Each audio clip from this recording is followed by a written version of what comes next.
Hello everyone, good morning, नमस्ते। कैसे हैं आप लोग? आई होप सभी बहुत अच्छे होंगे। अभी हो रहा है मॉर्निंग का टाइम, मॉर्निंग का बज रहा है 8 और मैंने अपना ब्लॉग स्टार्ट किया है। क्या बताऊं, गांव में तो इतना ठंड बढ़ते जा रही है ना, दिमाग ख़राब है। ठंड के वजह से तो दिमाग ख़राब है। अरे देख सकते हैं अभी भी चारों तरफ कोहरा ही कोहरा आपको नज़र आएगा। बहुत ज़्यादा एकदम ठंड पड़ते जा रही है तो एकदम गांव में। और इतना तेज़ हवा चल रहा है, हवा के वजह से भी दिमाग ख़राब है। आपको पीछे ना देख सकते, कहीं भी साफ साफ कुछ नज़र नहीं आ रहा है। कैमरा में तो थोड़ा साफ नज़र आ रहा है, लेकिन मैं सामने से जब देख रही हूँ ना तो सही से कुछ दिख नहीं रहा। तो ऐसा है, यहाँ का एकदम माहौल बहुत ज़्यादा ठंड से भरा हुआ है और हवा काफ़ी तेज़ चल रही है। तो मैं देख सकते हैं हवा कितना तेज़ चल रहा है। इसमें तो पता नहीं चल रहा है, लेकिन मुझे ठंड का काफ़ी ज़्यादा एहसास हो रहा है। बहुत ज़्यादा ठंड लग रहा है और पता नहीं आज का ब्लॉग में क्या है क्या नहीं। और मैं छत पे आ गई हूँ, इतना ठंड। पहले सबसे पहले नीचे चलती, बहुत ज़्यादा ठंड लग रहा है और फिर देखते हैं। ब्लॉग में बने रहिए आप लोग भी। आज 10 दिन हो गया है, दिन वैसा का वैसा ही है। सूर्य भगवान का तो दर्शन तक नहीं हुआ है। आप देख सकते हैं बहुत ज़्यादा ठंड बढ़ चुका है। ठंड के वजह से यहाँ पे लाइट भी काट ली गई है। बहुत ज़्यादा ठंड है डियर, आप लोग एकदम ठंड में बच के रहें। बहुत बढ़ते जा रही है ठंड, पता नहीं जितना हम लोगों ने ठंड को हल्के में लिया था उतना ही ठंड बढ़ गई है। और बहुत रिस्क लेके मैं फिर से आज बाहर में मतलब वीडियो शूट कर रही हूँ। मम्मी दादी सब लोग बोली कि नीचे में ही गैस पे ही बना लेने के लिए, लेकिन मुझे आप लोगों के बीच भी रहना है। नीचे लाइट कटी हुई है अभी ठंड के वजह से, बोले ना लाइट बहुत कम किफ़ायत आती है। तो मैं बहुत ज़्यादा रिस्क ले रही हूँ। ये बाहर का खुला जगह है, अगर मैं नीचे गैस पे बनाती तो आप लोगों के बीच नहीं आ पाती। इसलिए मैं ना मेरी बहन चूल्हे पे ही ताव मैं उससे दिलवाई हूँ। वो भी मना कर रही थी कि दीदी बहुत बाहर ठंड है, मत बैठिए बाहर में, मत बनाइए। और कल भी बहुत ज़्यादा ठंड था, इसीलिए मैं कल ब्लॉग नहीं डाली और ना ब्लॉग में शूट भी नहीं की थी। लेकिन आज बोली कि नहीं, आज जो भी हो जाएगा तो चलो कोशिश करते हैं। और सच बताऊँ ना तो चूल्हे, ये आग जो जल रही है ना तो कोयला का आग है, जो कि बिल्कुल भी मतलब जहाँ तक जलती है ना तो काफ़ी ज़्यादा गर्म सा मतलब महसूस होता है। बिल्कुल भी ठंड नहीं लग रही थी। जब चूल्हा जल गया था ना तो ठंड का एहसास ही नहीं हो रहा था। तो और यहाँ पे मेरी बहन है ना, वो भी मदद कर रही थी। वो अभी बादाम भून रही है, जो कच्चा बादाम होता है ना उसी को भून रही थी। और मैं इधर सब्जी काट रही थी। तो पता नहीं ये लोग प्लानिंग पहले से करके रखी हुई थी कि इडली खाना है।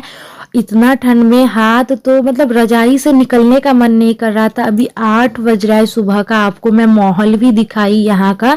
दिमाग खराब है ठंड से। और मेरी बेटी देखिए, इसको कितना मैं बोली जाओ बेटा रजाई में रहना, बिल्कुल भी ये नहीं रही और मेरे साथ साथ ये भी बाहर आ गई है। और यहाँ पे तब तक ना मैं सब्जियां काट ली हूँ। और मुझे पता नहीं था कि मतलब बहन लोग जो है ना इडली का जो तैयारी भी करके रखी है, दाल वगैरह, जो दाल चावल ये सारा फुला करके रखी थी। तो ये सब को बोल रही थी, मतलब हमको बोल रही थी कि दीदी बना दीजिए, आपका हाथ का बहुत टेस्टी लगता है। तो मैं जब भी आती हूँ ना तो ये सबको खिलाती हूँ। खैर ये लोग अपने से बना करके खाती है, लेकिन जब मैं मायके आती हूँ ना तो ये लोगों को मेरे हाथ का भी पसंद आता है, तो मैं बना करके खिला देती हूँ। और यहाँ पे ना जितना भी मैं मायके में वहाँ ससुराल में जो बनाती थी ना तो सारा सब्जी भून करके उबाल करके बनाती थी। लेकिन मैं ना यहाँ पे जल्दबाजी में काम को निपटा रही हूँ, तो क्या कि जितना भी सब्जी था, राहड़ का दाल जिसे आप लोग तुअर के दाल बहुत तरह का नाम से जाने जाते हैं, बस उसी दाल के साथ सारे सब्जी को मैं डाल दी हूँ उबलने के लिए।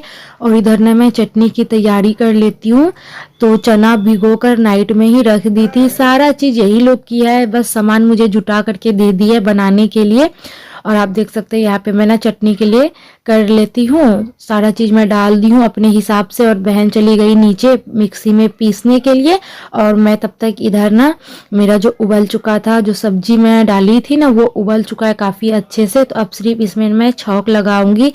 प्याज और हल्का सा मसाला मैं डालूंगी और जितना भी है ना, उससे पहले वो सब्जी गल तो गई है लेकिन ना खड़ा खड़ा ही रहता है। तो सांभर में सब्जियां खड़ा रहती है ना तो फिर मज़ा नहीं आता है खाने में। तो उसको ना मैं कोई भी चीज़ से थोड़ा घाट कर उसको ना मतलब थोड़ा सा तोड़ लूँगी, जितनी भी सब्जी आए ना उसे तोड़ लूँगी। तब तक यहाँ पे कढ़ाई गर्म हो चुकी है, इसमें ना बारीक कटी हुई प्याज मैं थोड़ा भून रही हूँ। और ये देखिए मेरी बदमाश बेटी को बिल्कुल भी ठंड नहीं लग रहा है, इसको बोल रही हूँ बेटा अंदर जा, लेकिन इसको भी बाहर में ही रहना था। बहुत ज़्यादा इतना ठंड है ना कि मैं क्या बताऊँ। लेकिन मैं चूल्हे के पास बैठी थी तो मुझे उतना ठंड का ना आभास नहीं हो रहा था, लेकिन हवा काफ़ी तेज चल रही है। इस वजह से हवा जब चलती है ना इसलिए ठंड थोड़ा बढ़ा दी गई है, और बाकी बात कोई बात नहीं है। और यहाँ पे मैं ना थोड़ा सा मसाला भून ली हूँ। मसाला में मैं कुछ भी नहीं, सिंपल सा मसाला ली हूँ। और इसके बाद ना सांभर का मसाला जो रेडीमेड आता है ना वो मैं डाल दी हूँ। जब मैं उबालने के लिए चढ़ाई थी ना तभी मैं सांभर का मसाला डाल दी हूँ। तो यहाँ पे बस मेरा हो ही चुका है सांभर, फटाफट से सांभर हो गया है, चटनी भी पीस ली हूँ। अब बारी है इडली बनाने का। तो सबसे भारी काम है इतने ठंड में बाहर बैठ के नाश्ता बनाना। और मतलब बहन तो नीचे ही बना लेती, लेकिन मुझे आप लोगों के बीच रहना था इसलिए मैं इतना जिद करके आई और बहुत रिस्क ले रही हूँ। लेकिन आप लोग ना बिल्कुल भी इस तरह मत करिएगा, बिल्कुल भी लापरवाही मत बरतिएगा। बहुत ज़्यादा ठंड बढ़ते जा रही है। आप लोगों के इधर कैसा है कमेंट में ये भी बताइएगा। और आप देख सकते हैं तो यहाँ पे सांभर में छौंक लगा देती हूँ। मैं ज़्यादा करके बना दी थी ताकि मैं ना चटनी और सांभर दोनों में ही छौंक लगा दी हूँ। और एक्चुअली मैं एक बात और बताती हूँ, ये जब चूल्हे के पास ये जो कोयला का आग है ना इससे बिल्कुल भी धुआं होता है लेकिन मतलब जलता नहीं है। आँख वगैरह जो जलने का होता है ना वो नहीं जलता है। और नहीं तो मैं इतना देर तक चूल्हे के पास तो बैठ भी नहीं पाती हूँ, मेरी आँख इतनी जलती है। लकड़ी वाला चूल्हा जो मेरी बहन परसों जलाई थी आप लोगों ने देखा होगा, मैं दूर दूर ही थी।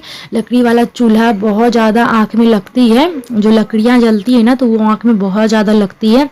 लेकिन ये जो कोयला का आग है ना, जो जलाते होंगे या कभी जलाए होंगे तो उनको पता होगा कि चूल्हे जो लकड़ी मतलब कोयला वाला जो चूल्हा होता है ना उसमें आँख नहीं जलता है।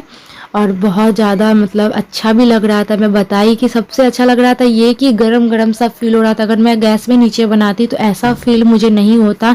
जैसे आग भी मतलब गैस में उतना आग नहीं निकल पाता है जिससे कि मतलब हम लोग भी गर्म हो जाए और खाना भी बन जाए, ऐसा तो नहीं होता है ना। तो हाथ वगैरह सीख जाती है, इसमें बैठ कर के काम भी हो जाता है। फिर इडली का बैटर जानते हैं मेरे से भी अच्छा ये लोग बनाई थी। मतलब बनाई थी क्या, मुझे लगता है 2 दिन तक ये इडली का बैटर जितना फूलता है ना उतना ही ज़्यादा अच्छा होता है।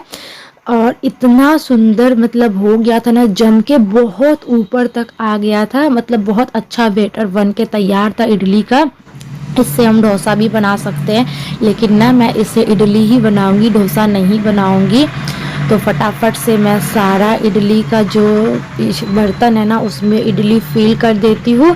और पानी यहाँ पे स्टीम करने के लिए मैं चढ़ा दी हूँ बर्तन में, इडली का जो बर्तन है उसमें। और मैं ना उसमें नींबू डाली हूँ। नींबू डालने से ना जो बर्तन होती है ना बिल्कुल नीचे से जलती नहीं है। अगर पानी ख़त्म भी हो जाए बाय चांस तो जो क्या है ना कि नींबू डालने के बाद बर्तन बिल्कुल भी नहीं जलती है। तो मैं ये ट्रिक हर हमेशा फॉलो करती हूँ। और जो मैं ना सांभर में नींबू गाड़ी थी, नींबू डाली थी, नींबू का रस, क्योंकि मेरे पास अभी इमली नहीं था तो मैं खट्टापन के लिए ना नींबू ही डाल दी थी। तो वही नींबू का छिलका मेरे पास था तो मैं इस बर्तन में डाल दी हूँ। और कम से कम 15 मिनट तक मैं ना एकदम धीमी आंच पे इसे स्टीम की हूँ। और पता है ये चूल्हा जो है ना, जैसे इसका भी एक ट्रिक है। अगर इसका मतलब जो है ना ताव को कम करना है तो कोई सा भी जो सूती वाला बोरा जिस पे मेरी बहन बैठी है वो छोटा सा बोरा अगर चूल्हे के मुंह में डाल देना तो बिल्कुल भी आंच कम हो जाती है। और मतलब बहुत जल्दी कम हो जाता है, फिर खोलने के बाद उतना ही आंच आ जाता है। तो उसी तरह मैं ना बहुत कम करके 15 मिनट तक यहाँ पे स्टीम कर ली हूँ। इडली बनकर रेडी है। अभी मैं जितना बनाई ना इतना 2 बार और बनेगा, लेकिन अभी मैं उतना ही बना रही हूँ जितना अभी खर्च होगा, क्योंकि ठंड का मौसम है, तुरंत ही ठंडा हो जाएगा और ये सब चीज़ें है ना गरम गरम ही अच्छा लगता है। तो जो जब खाएंगे फिर नीचे गैस पर, अब चूल्हा पर मैं नहीं बनाऊंगी। चूल्हा पे बस मैंने इतना आप लोगों से शेयर करने के लिए बनाया था। अब नीचे गैस पे बनेगी और सब लोग वहीं से खाएंगे। अभी जो जो बच्चे लोग खाएंगे, जो जो नहा लिए हैं, पता है एक बात बताऊं, यहाँ पे कितना भी ठंड है, हमारे घर में सारे भाई बहन सब लोग नहा धोवा लेते इतना सवेरे सवेरे। और आप लोग भी आ जाइए इडली सांभर और चटनी एंजॉय करने के लिए।